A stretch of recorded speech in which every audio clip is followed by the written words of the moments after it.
God didn't create Adam and Steve, he created Adam and Eve. Anyone who thinks this is cute or helpful couldn't be more wrong. Yo, even the homophobic Christian guys are saying y'all look dumb. Stop saying it. Thank you.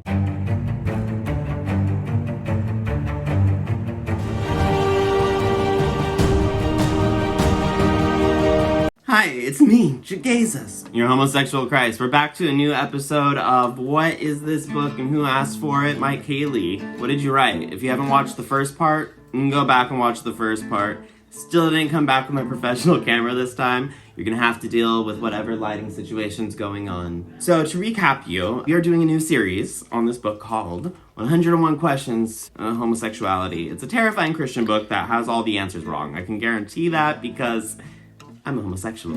I'd say everyone drink every time I do that, but sorry, there's noise in the background. I think you're just gonna have to put up with it because I'm not losing time and this makeup looks so good. I used the Lady Gaga makeup that I was trying to push on everybody the other day. Bomb, right? Anyway, I haven't read the second question yet. I don't know what it says. I'm assuming it has something to say. They wrote a whole book. We're just gonna jump right into it. If you're new here, go ahead and join my Patreon if you want to talk. I have a Discord. And also, we have a new tier that's opening up that'll give you exclusive memberships and access to special videos, like videos that I don't want to put up anywhere else, or this video, for example, I'm gonna cut down and then you're gonna be able to just see the full video. If you want to see the outtakes, I'll leave those up. Yeah, so that'll be on Patreon, as well as YouTube memberships. YouTube memberships, you can start low and get just like emojis and little awards as you move through month by month, and I'll put your guys' credits here because I can't move or I'll lose my frame and I don't have my list of thank yous. Back to this. This is a book that was written in 2004. We already went over question 1. You can watch that here, or there, or at the end of the screen, wherever it is. There's just not a lot to tell you about it. We learned that gays are psychic, that having a lot of gay sex does not mean that you're gay, and that's what the basics are about, I guess. So let's go on to number 2, and maybe 3. Are you ready? I give up already. Just the question alone sends me, I'm done. From the book that everybody needs on their shelf to burn. Do homosexuals choose to be gay? Here we go, reading. This is not me, I'm quoting. Mike Haley says, let me answer this one directly. No. And in case you didn't hear me, let me speak up. No. Actually, that's a good answer. We could stop there. Yes, no. Homosexuality is not chosen. We do think that it's genetic. Maybe specifically phenotypes that activate with hormones due to stress. That's a different story. I'm gonna do a whole video on that. Let's go back to the reading. He says, this continues to be one of the myths of homosexuality that uninformed people perpetuate. Who would that be, Mike? Christians or conservatives may say to a homosexual, have a heart for those in your community. You know what I'm talking about. Like, I love everyone. Oh, we know them so well. And I love you. Oh, there it is. And then, as if to drive a splinter under their fingernail, the hand they just reached out to hold, they add, but you and your friends have to realize that homosexuality is your choice. Let's go back. Mike Haley, a page ago. This is page 21 for anyone who's reading along. Again, don't buy this book. Please don't be reading along. But look at right here, he says, no, and it's uninformed. And you have to realize that homosexuality was your choice. Right here, the very previous page. He talks about how it's a lifestyle. Choice. No, it's not a choice. Lifestyle. What phrase goes together, Mike? I just don't agree with that lifestyle choice. He's undog whistling his own dog whistle. That's what this is. Oh, God. This book. He says in italics, ouch. Here we go. This is gonna get good and juicy because he was an ex-gay, right? I'm assuming. I can tell you from personal experience that virtually no one chooses homosexuality and the resulting pain and rejection that comes with it. Fact, Mike, based. No child or adolescent approaches the smorgasbord of sexual orientations. Isn't a smorgasbord like a plate? Like a charcuterie, but like a feast-sized charcuterie board? So kids are coming up and be like, all of these sexualities. It's a funnier way, I think, instead of people going like LGBTQIAF then 26, 800, 5, A, B, C, D. I think that we should start saying a smorgasbord of orientations. Okay. No child or adolescent approaches the smorgasbord of sexual orientations and says, I think I'll take that one. On the contrary, most homosexuals try to deny the existence of their attractions, try to pray it away, or to repress it until they become so discouraged by the inability to master the desires that they come out. Hell. He's like on the right path, and then he like whoop, because he has to get it back to like, you know, it being wrong somehow. Because I don't know if you are watching this, maybe you are straight and cis and none of this applies to you and you're just wanting to know what people's experiences is like, but every gay person will tell you that, yes, you do struggle and you sit there in the middle of the night, and especially if you're raised religious and you try to pray away the gay, as they say. You go to every altar call, you get saved over and over again. Some people go to ex-gay therapy. There's a lot of social and societal norms to fit in, and then you add religion, and Mike Haley's opinions to all that, it gets a lot messier. So, as Mike said, he knows all too well what these feelings are like. But then he turns around and says, once you give up on the change, you come out. Coming out is the last option, the worst, as you can see. You struggle, praying, and then when they can't get over their desires, they're so discouraged and in pain and sad that nothing's changing, they come out.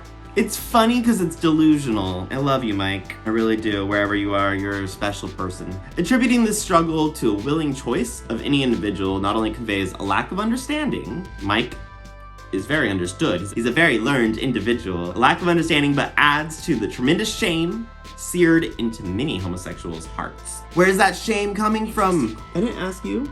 Are we still recording? Where is that shame coming from, Mike? Is it you? Is it people like you? Attributing this struggle to the willing choice of any individual not only conveys a lack of understanding, but adds tremendous shame seared into many homosexual hearts. So, I agree with him again. Don't add shame to the homosexual heart. It's not nice. So trying to tell people that they can change or that it's a choice, and I hope by now we're on the internet, we've all seen people getting asked and faced with the hard question, when did you choose to be straight? Was it 4th grade? Was it 5th grade? Did you write it in your diary? Did you do a pro and cons list? And like, well, gay people get beat up, straight people don't. I think I'm gonna be attracted to women. If you're faced with that question, some people I guess have never thought about it before because they do look confused. Like you see the people on the street with the little microphones asking, hello, did you do that? Yeah, they're confused. And then they're like, oh, I guess it's not a choice. Anyway, off track. Let's see where it goes with this. So let me clearly again say, no one chooses to feel attracted to someone of the same sex. Tell me about it. However, men and women do choose how they will act on feelings. Here it comes. You can't change the feeling, but you can change the action. Stay celibate, my friends. I mean, don't. Do whatever is best for you. When the pain of this struggle captivates the heart, some people believe their only option is a homosexual identity and lifestyle. Again, option is homosexuality and lifestyle. Option applies that you have a choice between two different things. He keeps on saying you can't change it, you can't choose it, no one chooses it, but you have options. Mike, shake you like a Polaroid picture. Oh God, now he does say it. That's where the choice comes into play. Actively participating in a homosexual act. Right there, I'm not making this up. That's where it comes into the choice. So just undo everything you just said. One last important note on this subject, as harmful as the you choose to be gay argument is, another oft-repeated phrase all too frequently seen on the signs of conservative protesters at gay events. God didn't create Adam and Steve, he created Adam and Eve. Anyone who thinks this is cute or helpful couldn't be more wrong. Thank you, Mike. Flippant expressions like this make who's ever saying them look foolish. Yo, even the homophobic Christian guys are saying y'all look dumb. Stop saying it. Thank you. If you are here and you are a troll, thank you. Stop saying it. It's dumb. And underlying malice directly contradicts scripture. Yeah, like, don't be a jerk. That's literally the whole message of Jesus. Or remember Solomon's advice. He who winks maliciously causes grief, and a chattering fool comes to ruin. The mouth of the righteous is a fountain of life. So remember everyone, gays are psychic and your mouth is a fountain of life. What you're gonna use that mouth for? That's Proverbs 10:10-11. Godly. Excise this quip from your vocabulary and instead choose to offer life from your fountain. Let's do one more. I'm having fun. I always make my kava tea when I'm doing videos or like lives because I like to just be like, let us. Oh my God, I'm gonna spill this everywhere. Put on some Sorry, lip gloss. House Labs by Lady Gaga. Does it every time. I'm just vibing with it. How are you guys doing? I'm doing good. Okay, the makeup will be in the bio. In the description, I have members only lives coming up. You should join the YouTube membership for that. But also, what if we did like a public live where we just do one of these readings and then only the people who are on the live will be a part of it. I won't put it up to the public. And then I'll re-record an episode for the next questions. What do you think? Let me know in the comments. I'll make sure if you're here by this point, you hopefully like what I'm doing. So go ahead and subscribe. I have other content too where we actually get into theological topics, but right now we're just reading Mike Haley. Here's question 3 for you. What is the difference between the terms gay and homosexual? Good question. A lot of people have a lot of different answers on this, especially my generation to Gen Z. We kind of changed answers. Because when I grew up, gay was used just by gay men, as was lesbian for lesbian women. But now gay kind of just means yes, can mean a lot of things to a lot of people. Gen Z kind of brought that in, which is cool. I always use queer as an umbrella term, but they use gay as an umbrella term. Have at it. So let's see what they think in 2004 from an ex-gay old guy writing a Christian book. These terms are often used interchangeably, but they have some very real differences.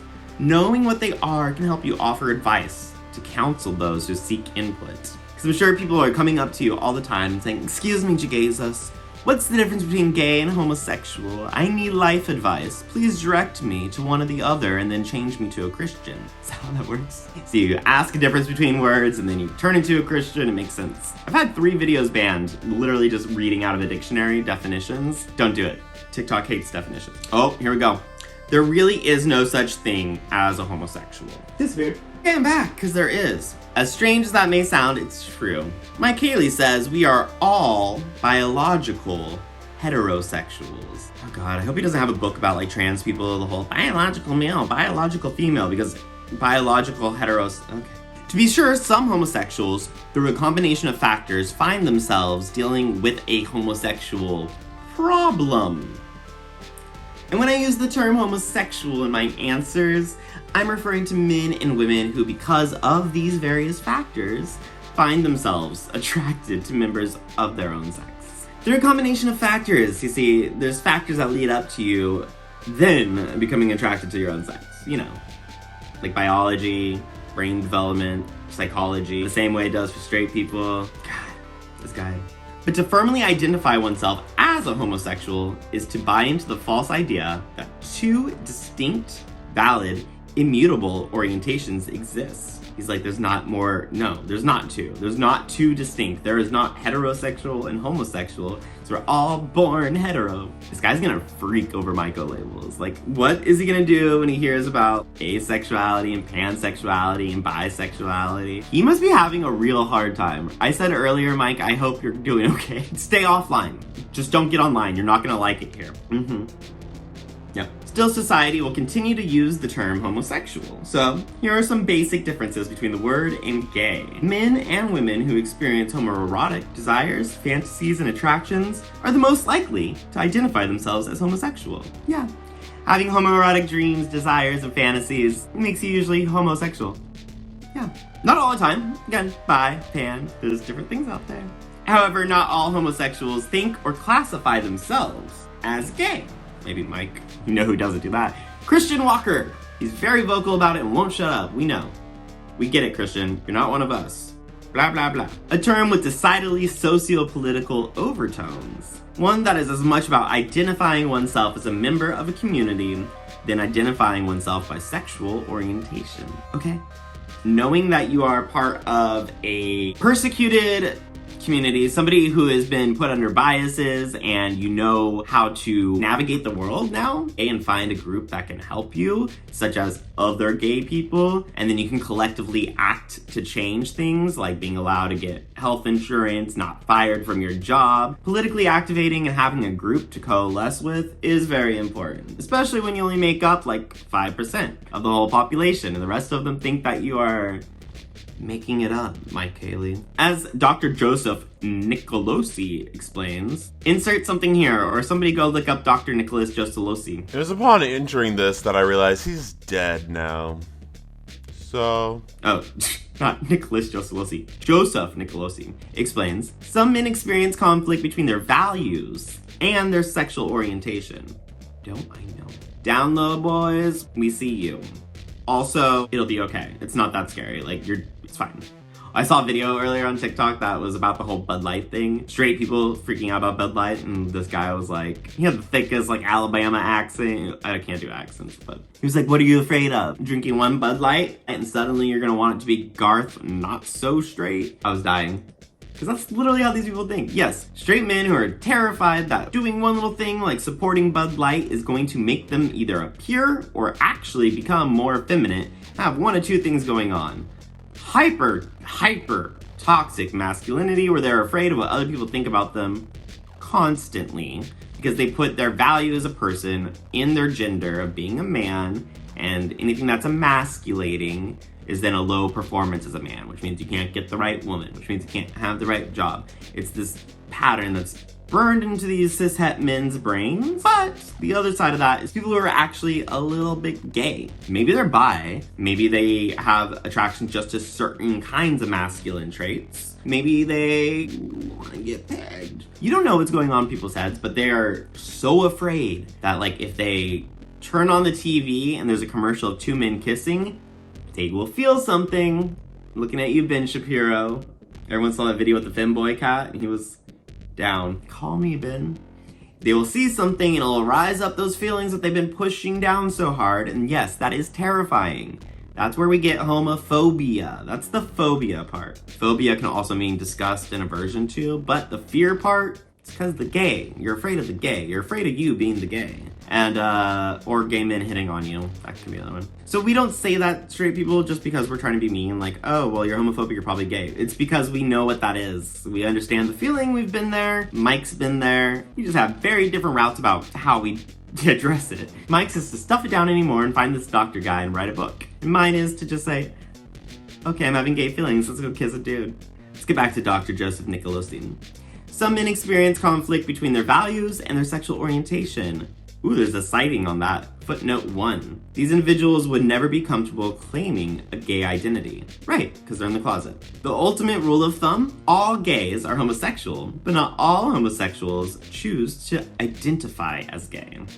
Another helpful distinction is that those who seek to walk away from homosexuality can be referred to as non-gay homosexuals. That's a new one, actually. Ex-gay would be the word, but I guess non-gay homosexuals is probably more accurate than ex-gay. I feel like this is Mike telling on himself a little bit, because he's like obviously admitting that he's still a homosexual, but he's non-gay because he's walked away, right? But if they were never gay in the first place, but just homosexuals, how do you walk away from that and then become non-gay? I don't know. Mike, call us.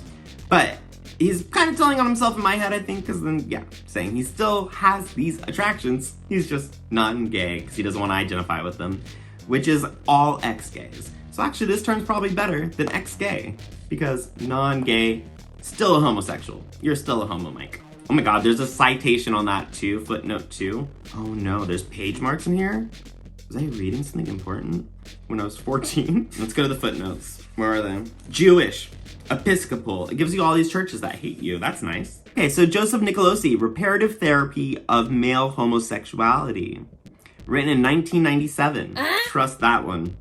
And then the non-gay homosexual was Ibid. I don't know what, just Ibid. Page 9. What's Ibid? Well, there you have it, folks.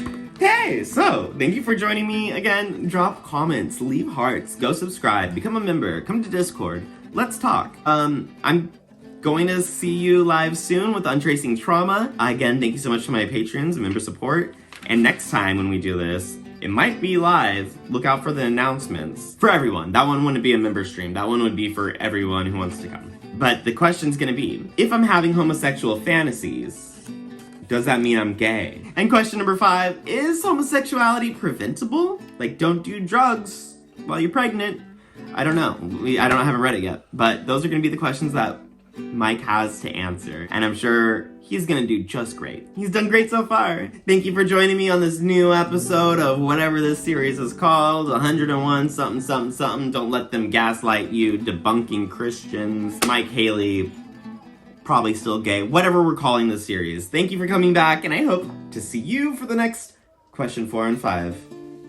Maybe alive. And with that, we all say, gay men. Oh yeah, also, all my links are in my bio. And, like, I have merch. And I'll see you later.